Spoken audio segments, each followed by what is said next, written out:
In Machesney Park, Illinois, just outside of Chicago, a worried Todd Smith calls 911 to report that he's been unable to get in touch with his wife, Katrina, and he's afraid that something has happened to her. The community launches an aggressive search for the missing young wife, and they surround the distraught Todd with love and support. However, as police dig into the perfect marriage of Mr. and Mrs. Smith, they quickly realize that they have every reason in the world to suspect foul play.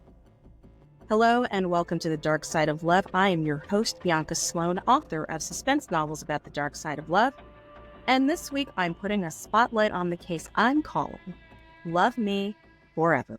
Katrina Ashley Edlund was born on July 16, 1982 in Elkhorn, Wisconsin, the second child and first daughter of Vicki Milovic. The young family eventually made their way to Machesney Park, Illinois, which is near Rockford, about 90 miles west of Chicago. Described in A Time to Kill as a quaint bedroom community, Machesney Park is the type of town where you could leave your doors unlocked because crime just wasn't something to worry about. As Vince Lindbergh, retired detective for the Winnebago County Sheriff's Department, noted in A Time to Kill, quote, "Crimes of violence in Machesney Park? That doesn't happen every day." In other words, it's the perfect place to raise a family. Katrina was close with older brother Chad and little sister Miranda. And according to what Mom Vicki told 2020, Katrina was, quote, "a happy girl." Brother Chad told the program that his sister, quote, "went out of her way to put other people first." Katrina attended Harlem High School in Machesney Park, where she was on the yearbook staff, and was described to 2020 by her yearbook advisor, teacher Renee Plana, as, quote, "smart." She was really driven. She was very mature for her age. After graduating from Harlem High in 2000, Katrina attended Rock Valley College.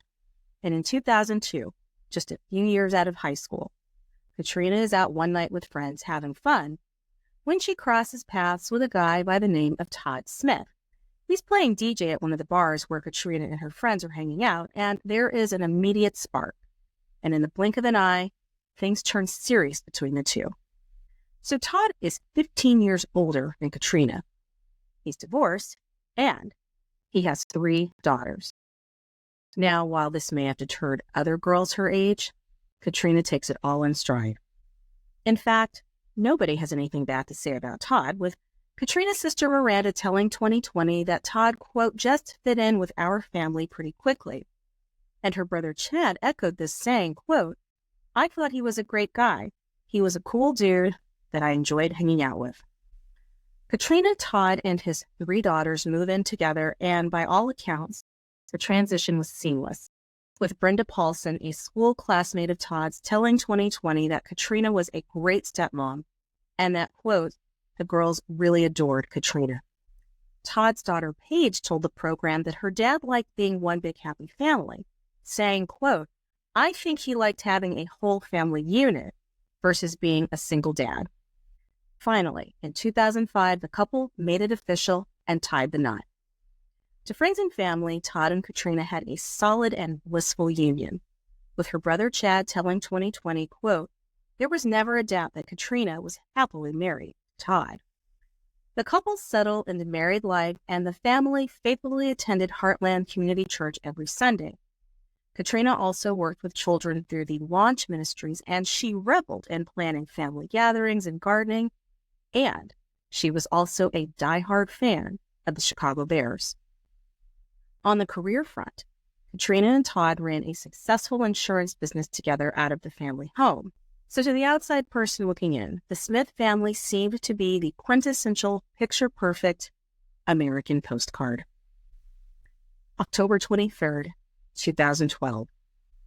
Todd makes a frantic 911 call, telling the dispatcher, quote, "I'm concerned because I haven't been able to reach my wife." He goes on to say that the last time he'd seen Katrina was the night before, and she's not answering her phone, so of course, he's worried. By now, Katrina and Todd are no longer working together, as she's gotten a job in the HR department of local company Cameron Industries. She hasn't shown up for work that morning, which is highly unusual for this model employee. So Todd told investigators that Katrina was condo sitting for a friend, but that she'd come home the night before to do her laundry ahead of a job interview that she had scheduled for the next day. And that while she was at the house, she's watching the Bears game because remember, she's a rabid fan. And then at the last minute, as in 9 p.m. on a Monday night, she decided to go shopping for a new outfit for her job interview the next day. If you could see my face right now, it's saying, wait, now what?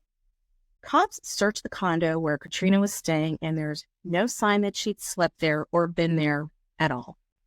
Then, because small towns, it only takes about 2 hours after Todd's 911 call for Katrina's car, a blue Chevy Cruze, to be discovered parked near the Rock River. It's a strange place to leave a car, and I don't think there are any stores out there for this shopping excursion at 9 o'clock on a Monday night, but it's weird enough that it causes cops to spring into action because clearly something is going on. So while McChesney Park is considered the classic American small town, its neighbor, the city of Rockford, doesn't necessarily have that same reputation. Considered to be primarily a blue-collar city, it is also a hub for violent crime. As Detective John Berg, who was retired police detective at the Winnebago County Sheriff's Police Department, told 2020, quote, "For cities that have less than 200,000 people, the city of Rockford always ranks in the top 3 for the most violent cities in the entire country. Given this, cops have to wonder if Rockford's crime has spilled over into McChesney Park and onto Katrina Smith." Police questioned Todd about Katrina and their marriage, and he paints the picture of an enchanted union and the perfect life. So much so, the couple who had just celebrated their 7-year wedding anniversary were talking about expanding their family through adoption. According to Todd, there is no infidelity, no heavy drinking, no gambling, no drugs, no problems whatsoever. Cops want to know what Todd was doing the night before Katrina disappeared, and he says that he texted his wife good luck on her job interview, ending the message with "sweet dreams, good night," and that he had also sent some emails from his computer, and a search of his computer verifies his story, so Todd's alibi is solid. Now, a bizarre possibility about what might have happened to Katrina comes to light when Todd reveals that years earlier, the couple had a peeping Tom. It was a kid from their neighborhood, someone who attended their church, and while we don't typically think of peeping Toms as murderers, the truth is, it happens. They do escalate to homicide. In this particular case, the night of Katrina's disappearance, the kid was on his college campus hours away, so he too is off the hook. Against the backdrop of the investigation, the community comes together to launch a massive search for Katrina. Strangers, friends, family members, they searched the area where her car was found for any clues that might lead them to her.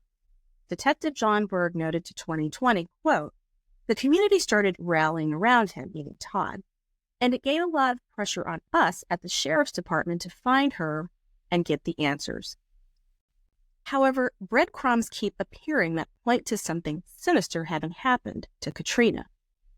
Her purse turns up about 150 yards from where her car was found.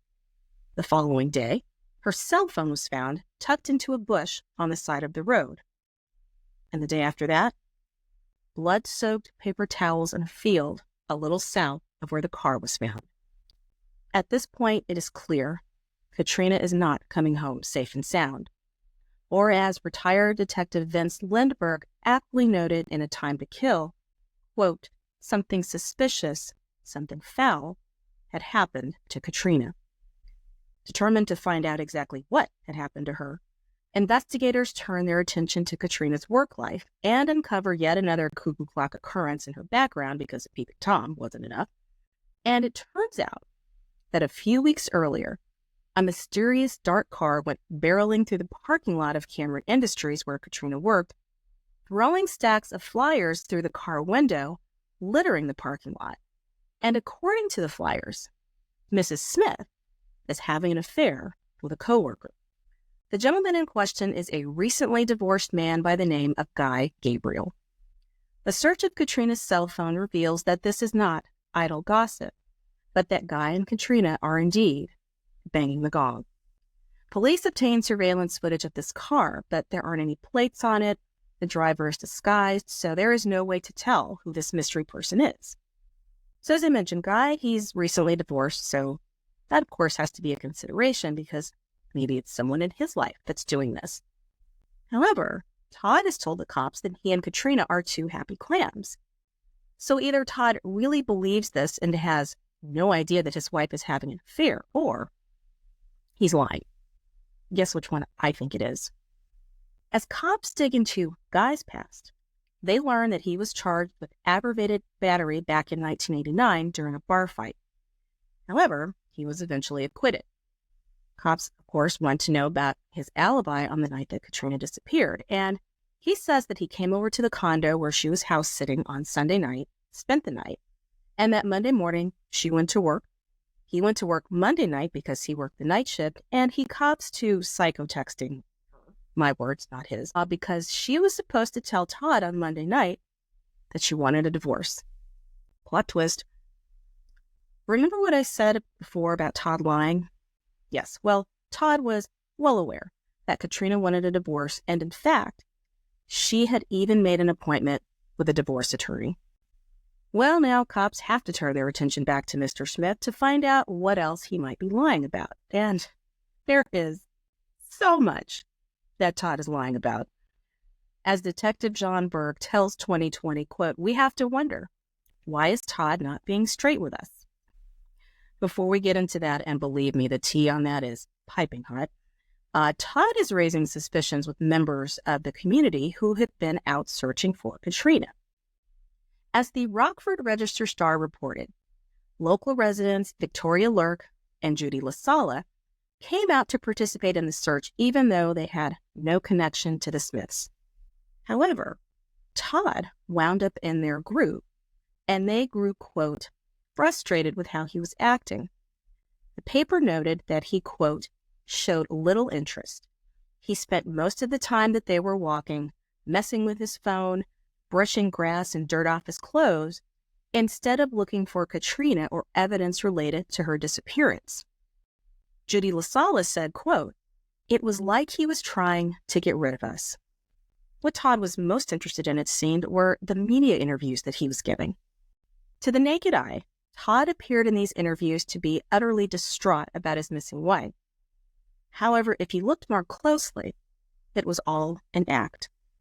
Whitney Martin, former news anchor with WFIR-TV in Rockford, said to 2020, quote, "I felt like when I was interviewing Todd that he was putting on a show more than he was answering questions to find his wife. I didn't see a single tear." Winnebago County State's Attorney Marilyn Ross had the same observation, astutely noting in A Time to Kill that Todd was, quote, crying with no tears, emotion without emotion, and we're seeing this play out before the cameras. Meanwhile, investigators go over Katrina's car with a fine-tooth comb, including spraying luminol on the interior and exterior, which will show if there is any blood in the vehicle. Well, there is a lot of blood. It's on the seat, steering wheel, the bumper, and in the trunk. They find the outline of a body. So it seems pretty obvious that this is Katrina's blood.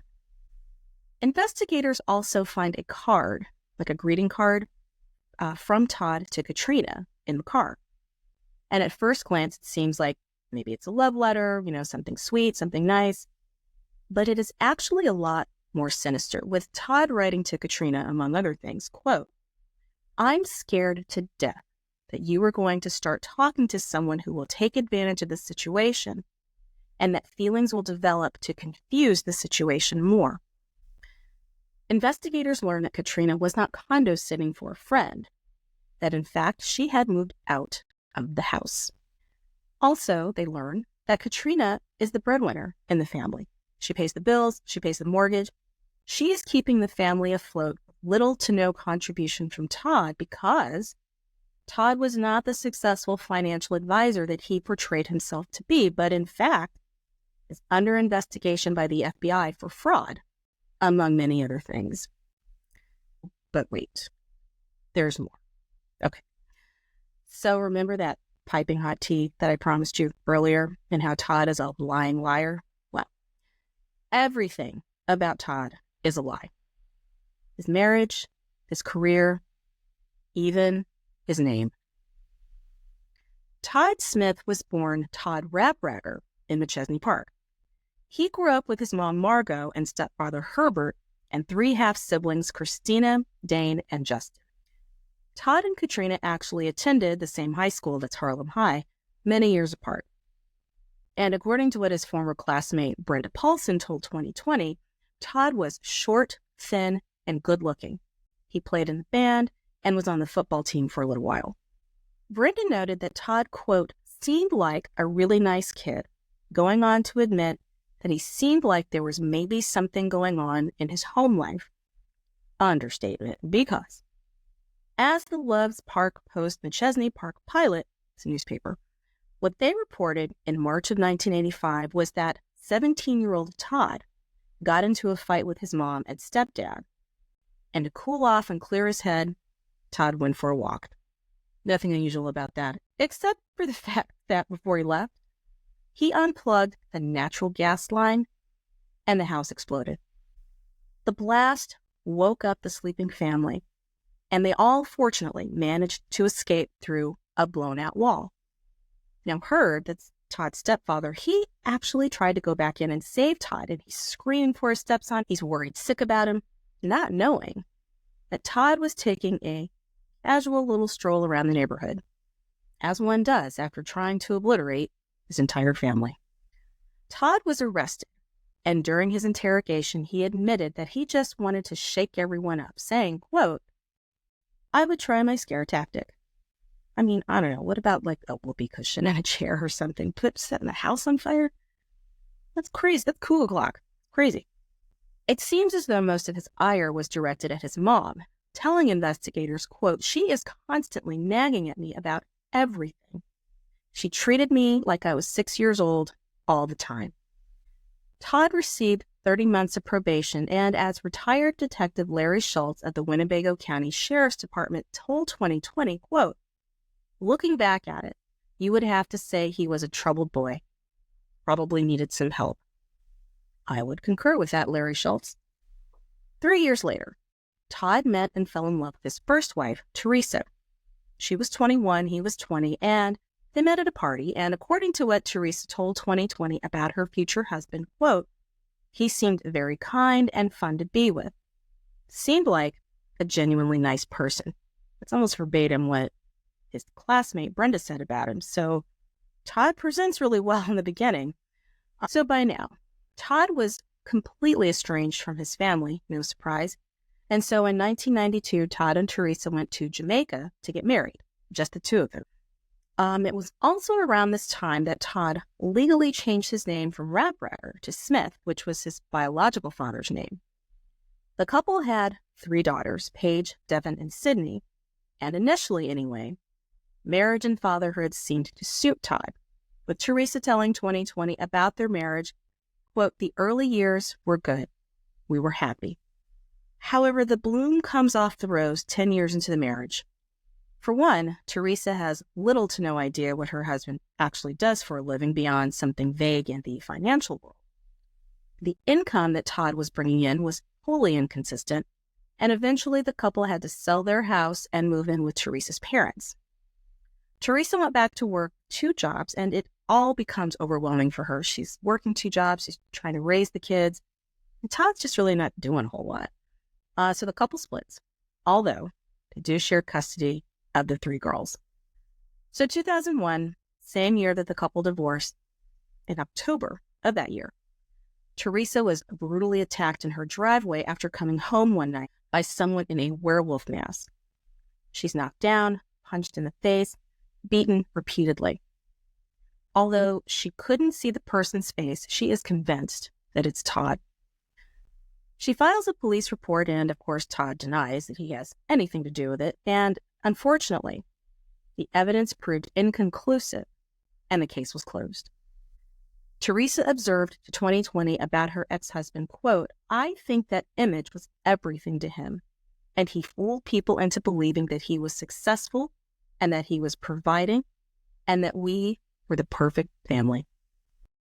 Obviously, finding all of this out makes it really hard to believe much, if anything, that Todd says, because again, he's a lying liar. And then things start to get really real in the investigation into what happened to Katrina when Todd makes a big mistake, big, huge, blows the whole case wide open. As reported by the Rockford Register-Star, after Todd answered questions from investigators on October 24th, just a few days after Katrina went missing, he called Detective Vince Lindbergh to complain that he didn't like some of the information that he said Detective John Berg, who was also on the case, had imparted about the case to Todd's friends and family, specifically about all of the blood found in the trunk of Katrina's car. Well, there was just one problem with all of his puffed up indignation about what police were supposedly telling his family. So, in any criminal investigation, there are always certain details that cops hold back from the media because there are things that only the perpetrator or perpetrators will know. And you don't want those things getting out because it will compromise the investigation. In this particular case, at the time that Todd was railing about the blood in the trunk of the car, the cops hadn't even processed the car, which means they hadn't found any blood in the trunk, which means they definitely did not tell Katrina's family about it. Which begs the question, how does Todd know about the blood in the trunk of the car? I think we all know how Todd knows about the blood in the trunk of the car. When pressed about it, Todd claims a family member told him, but all he does is make himself not just suspect number one, but suspect number only. From here on out, the dominoes start falling. A search of Todd's computer reveals that he was the one that created the flyer calling out Katrina's affair with Guy Gabriel. They also find tracking software that matches up with a small box that cops found in Katrina's car. This was a tracking device that he put in her car. And apparently Todd had tried to erase all of this evidence from his computer. And while I usually say that computers are stupid, sometimes computers are smarter than we are. Cops bring Todd in to confront him with all of this evidence, and he's still playing dumb about everything. And he might have gotten away with it, except his luck runs out when an off-duty firefighter who's out fishing spots something unusual in the Rock River. It's the body of Katrina Smith. Katrina Smith was 30 years old. Katrina had to be ID'd by her dental records. As Detective John Berg said in A Time to Kill, quote, "It was tremendous damage." It was determined that she had died from blunt force trauma, likely attacked from behind, though there were the presence of defensive wounds, which means she fought for her life. As Winnebago County State's Attorney Marilyn Ross described to A Time to Kill, quote, "This was a brutal attack on Katrina Smith. The attack showed that the individual who attacked her was very aggressive, very emotional, and was going to make sure that she did not survive the attack. Based on the size and shape of the wounds, police theorized that the weapon used to kill Katrina was a bat or pipe. And during their search of Todd's house, they find the bat, a Louisville sliver, in the garage. Beyond the blood found on the bat, when they sprayed luminol on the garage, lit up like a Christmas tree, revealing that there had been a lot of blood that had been cleaned up. Todd was arrested and charged with first-degree murder, aggravated domestic battery, concealment of a homicidal death, aggravated battery with a deadly weapon, and aggravated unlawful restraint. He decides to plead not guilty to all of the charges, which is his right. Investigators believe that when Katrina got off of work, she went home to the house that she shared with Todd because she was going to tell him that she wanted a divorce. And as she was leaving to head back to her friend's condo where she was staying, Todd snapped and launched the surprise attack on her, beating her over and over and over until she died. Then he dragged her lifeless body to the garage, put her in the trunk of her car, and proceeded to drive to the bridge over the Rock River and tossed her body in the water. He ditched the car, he's getting rid of her cell phone and her purse, sends her this bogus rah-rah text wishing her good luck on her job interview, thinking all the time that he was home free. Well, turns out that the tracking device that he had put under Katrina's car, he thought he turned it off, but no. In fact, he left it on, and investigators were able to see via the tracking software on his computer that every single move he made that night. So everything matched up to where all the different items were found based on the tracking software. WFIR reporter Whitney Martin summed it up to 2020 this way, quote, "Todd thought this was a crime that he was going to get away with." Clearly. Todd's trial commenced in January of 2017, and a jury later found him guilty of all charges. And on April 4th of that same year, at his sentencing hearing, when he addressed the court, he continued to proclaim his innocence, with the Rockford Register-Star reporting that he referred to Katrina's murder as, quote, "an evil, senseless tragedy that left a trail of destruction in its path. I'm sorry. I'm sorry for failing in my role as husband and protector. Although I am not guilty as the state portrayed, I harbor no ill will."